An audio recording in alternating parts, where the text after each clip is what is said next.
RFC athletes, today we're going to be working on a different TRX foundational movement. I'm back with Joe over here.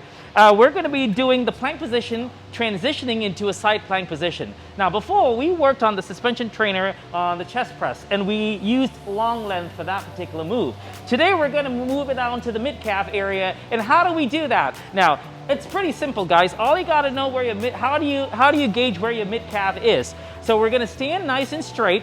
We're going to raise the right arm, stick your thumb out, and all we got to do is hinge at the hip and make sure your legs are straight, and your thumb is going to point out where your mid-calf is. Now, after Joe has done that, he knows where his mid-calf is. He's going to move on to the suspension trainer.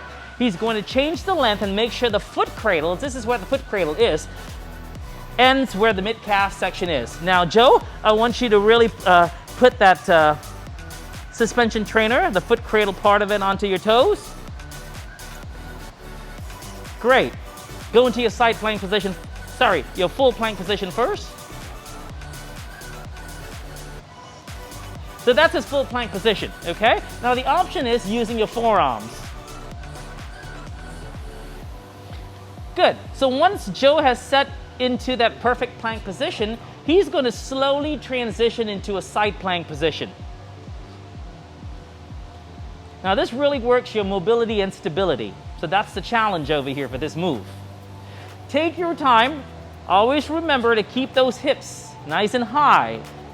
Now if the hips start to sag, you got to squeeze those obliques, lift those hips nice and high, and maintain that side plank position. Now, to give yourself a little bit more of a challenge, Joe is going to do an under reach from the side plank. Nice and slow. Take your time, Joe. Let's do it one more time. Keep concentrating on the obliques and the abdominals. Good. Bring those hips down, nice and easy. Now, so you're going to do it both sides. Now, the option here to make it a little bit more challenging is Joe is going to start his plank position into a full extension of the arm. Good. Again, keeping in mind what is stable and what is mobile. Stable, active plank position. All you got to think of is what a tabletop looks like. There's no curvation of that lower lumbar area. He's nice and stable. If I place a nice bottle of wine or a glass of wine up there, it's not going to tip that wine in there, okay? So from here, Joe is going to maintain a nice stability, keeping those glutes nice and tight, quads nice and tight, abdominals nice and tight, and he's going to widen up his feet stance. That is going to increase the stability when he transitions from a plank position into a side plank. Take your time.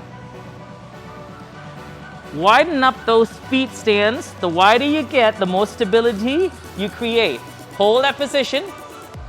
As you start to see, the TRX starts to sway. So if you widen up that the foot stands, it's going to give you a lot more stability. Now, Joe, can you transition into an under reach? Take your time. Take it nice and slow. Okay, if that's as far as you can go, bring it all the way back up. Inhale and exhale, drop those hips nice and easy. And there you go. A plank position into a side plank position. It is not the easiest move. It's pretty challenging. But when you do it, remember safety is the most important thing, guys, okay?